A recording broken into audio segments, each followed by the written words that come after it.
La quatrième journée des éliminatoires de la Coupe d'Afrique des Nations Côte d'Ivoire 2023 s'est clôturée ce mardi dans les groupes I.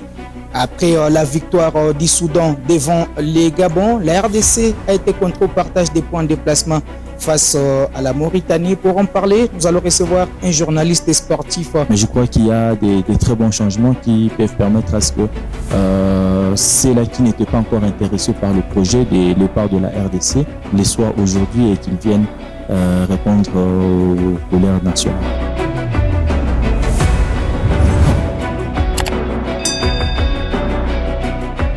Diebongo, bonjour et bonne arrivée. Bonjour Ben et merci de me recevoir dans ce plateau. Alors, des matchs, des victoires, un bilan satisfaisant pour Sébastien Desabre. Ouais, je crois que c'est un bilan très satisfaisant. Cette double confrontation, revenir avec 4 points, je crois que c'est plus qu'une belle opération pour le Léopard de la RDC qui aurait pu mieux faire, mais quand même, je crois que c'est une bonne opération. Après l'ouverture des scores de Cédric Bakambu, la RDC a concédé les buts égalisateurs en seconde période. Après ces buts, c'est Bakambu qui va écoper d'un carton rouge. Est-ce qu'une situation qui a perturbé la suite de cette rencontre pour les Fauves congolais? Évidemment, quand dans un match il y a un carton rouge, ça change toute la philosophie du jeu et ça impacte sur le programme des entraîneurs. Et certainement, la RDC avait l'avantage en cette première période avec ce but marqué très tôt par Cédric Bakambu. La RDC s'est procuré plusieurs occasions en première période. Ils auraient pu creuser l'écart pour se mettre à l'abri. Et voilà, ils étaient en train de jouer à l'extérieur. Il y avait la pression, le public, mais également le fait que la Mauritanie avait déjà perdu à Lubumbashi. Donc, il fallait faire le résultat. Nous sommes dans un groupe très serré où tout le monde a encore de la chance de se qualifier. Je crois que la Mauritanie n'aurait pas dû ne pouvait pas lâcher le point comme ça. Je crois qu'à la longue, ils se sont contentés de ce match nul qui les a également laissé une chance de poursuivre l'aventure dans ce groupe. Alors, bon, dernier avec 4 points derrière la Mauritanie, 5 points, les Soudans 6 points et les Gabon 7 points.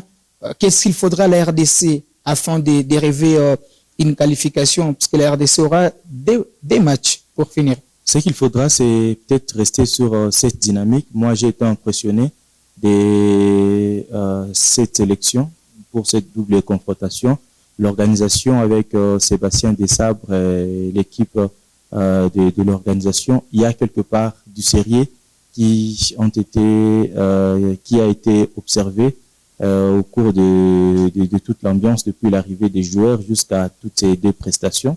Je crois qu'il faudra rester sur cette dynamique et espérer aller chercher, si pas une victoire, un match nul au Gabon au mois de juin pour essayer d'aller jouer notre destin au mois de septembre contre le Soudan. Ça sera à domicile chez nous.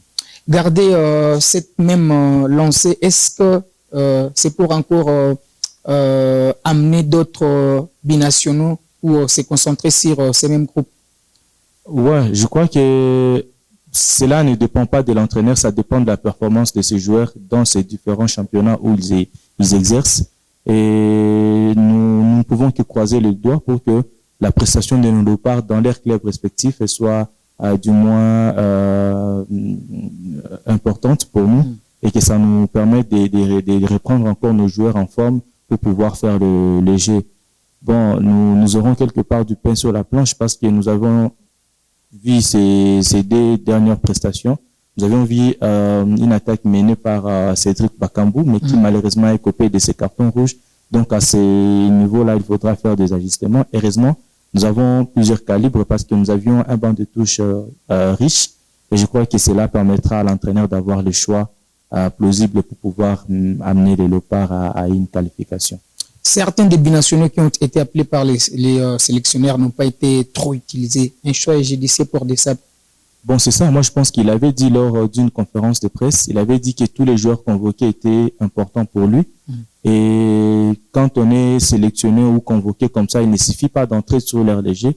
Et il y en a qui jouent même en dehors de l'air léger. Ça joue sur le mental, sur l'appui, sur le plan d'ensemble. Donc, je crois que c'était important de savoir que même s'ils ne vont pas jouer, mais on les a là-bas sur le banc de touche. Cela a dû mettre le groupe en confiance. Nous avions vraiment beaucoup de joueurs et je crois que dans de prochaines rencontres, comme je l'ai dit, ça ne dépendra pas de l'entraîneur, mais de la performance des joueurs.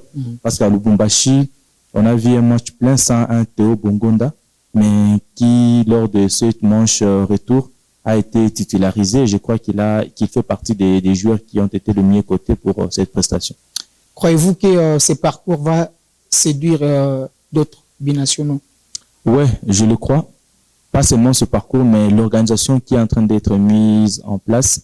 Je crois que c'est ce qui va plus séduire. Nous étions en manque d'organisation vraiment au niveau de la fédération, au niveau du ministère, au niveau partout. Mais je crois qu'il y a des très bons changements qui peuvent permettre à ce que ceux-là qui n'étaient pas encore intéressés par le projet des Léopards de la RDC les soient aujourd'hui et qu'ils viennent répondre aux couleurs nationales.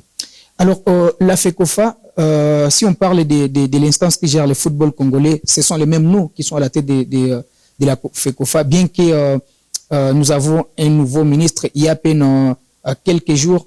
Selon vous, est-ce que c'est des sabres qui apportaient une autre touche dans cette sélection nationale? Bon, je pense plutôt que c'est un travail qui se fait de commun accord entre la fédération et le ministère, mais également l'organisation proprement dite de l'équipe nationale.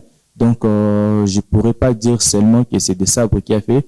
Certainement, son expérience a influé sur l'organisation que nous sommes en train de ressentir aujourd'hui au sein de l'équipe nationale. Mais je crois que la fédération également est en train de faire des efforts de ce côté-là pour essayer de lui rendre la tâche plus facile.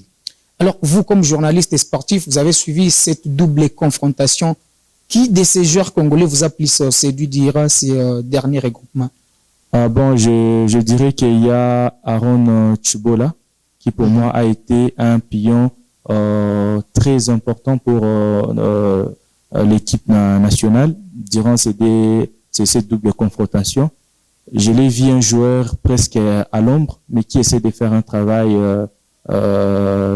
très important qui a permis à ce que notre équipe soit équilibrée, parce que nous avions vu un milieu récupérateur, réel, mais qui permet également de commencer à organiser les jeux. C'est vrai que pour la manche retour, ça a été compliqué à l'extérieur, mais dans l'ensemble, je crois qu'il a fait une très belle prestation. Pour moi, c'est vraiment une grande révélation. Nous avions fait face à une équipe qui était très à point physiquement, et lui, il a essayé de les contenir comme il le pouvait, et de chaque fois essayer de réorganiser les jeux. Les retours de Bakambu. Les retours de Bakambu, c'est un ouf de soulagement également pour la population congolaise, pour tous les supporters des Léopards. C'est un joueur dont on ne peut pas se passer. Et déjà, heureusement qu'il est revenu sur sa décision. Et l'avoir dans le groupe, nous avions senti combien ça fait du bien. On n'a pas besoin de les dire ou de les démontrer. Il a fait 2 matchs, il a marqué 2 buts. Il a conduit, il a poussé l'équipe vers ces résultats que nous avions obtenus. 4 points sur 6, je crois que ce n'est pas rien. C'est un joueur important et je crois que lors de la sélection prochaine, même s'il ne pourra pas jouer, je crois qu'il sera mieux qu'il soit toujours convoqué, qu'il soit là pour aider ses coéquipiers à aller vers la victoire. Et peut-être pour finir, les plus flops de cette sélection pour ces regroupements. Bon, il est difficile dans le football de parler de plus flop. Flop, je ne crois pas que ce soit les termes appropriés. Un joueur ne peut pas quitter son club, venir répondre à l'appel de la sélection nationale pour être à la fin appelé flop. Il n'y a pas eu de flop. Tout le monde a mouillé les maillots comme il fallait. Et je crois que les gars, ils ont fait un très bon travail. Et la population congolaise ne peut que remercier tous les joueurs convoqués, tous les staffs techniques et tout le monde qui a participé dans l'organisation de cette double confrontation. Kiasumbo a répondu à vos attentes dans les bois? Oui, je crois qu'il a été très bon. Il a permis à ce que nous puissions au moins garder et ne pas en sortir avec une seule défaite. Il a fait les jobs, il a fait le travail. Je crois que à l'avenir, il fera encore mieux parce qu'il a encore mieux à faire. Parce que nous savons que c'est un très bon gardien. Il a encore beaucoup de choses à pouvoir donner. Alors, Obongo, avant de se quitter, un message surtout aux Congolais qui à un certain moment étaient déjà déçus par cette sélection. Parce que déjà, quand c'est la RDC qui démarrait très mal cette campagne, une défaite à domicile, une autre en déplacement. Bon, je crois que c'est le moment de pouvoir prendre les choses en main. Nous n'avons qu'une seule équipe nationale, donc nous n'avons pas le choix. Nous sommes censés être derrière le Léopard de la RDC Au vu de cette double prestation, je crois que ça redonne encore l'envie à tout le monde qui commençait à douter de pouvoir réunir et accompagner, appuyer l'équipe jusqu'au bout. Et je crois que c'est dans cette philosophie-là que nous devions tous marcher, soutenir l'équipe nationale, aider également l'équipe organisationnelle à faire des très bons choix et améliorer davantage les conditions de travail, les conditions dans lesquelles nos joueurs évoluent ou les conditions dans lesquelles nous organisons les matchs en général. Demain après-demain, je crois que ça sera le travail du ministère ou de la fédération de faire en sorte que tous les terrains, ou soit qu'il n'y ait pas que des stades tout puissants Mazembe pour accueillir les matchs de la RDC, qui est d'autres terrains comme le stade de Martyr par exemple, pour permettre à ce que le plus grand public possible puisse accompagner, appuyer l'équipe jusqu'à la qualification à cette prochaine Coupe d'Afrique des Nations.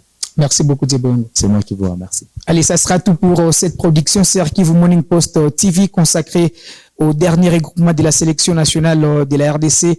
On se fixe rendez-vous très prochainement pour une autre production.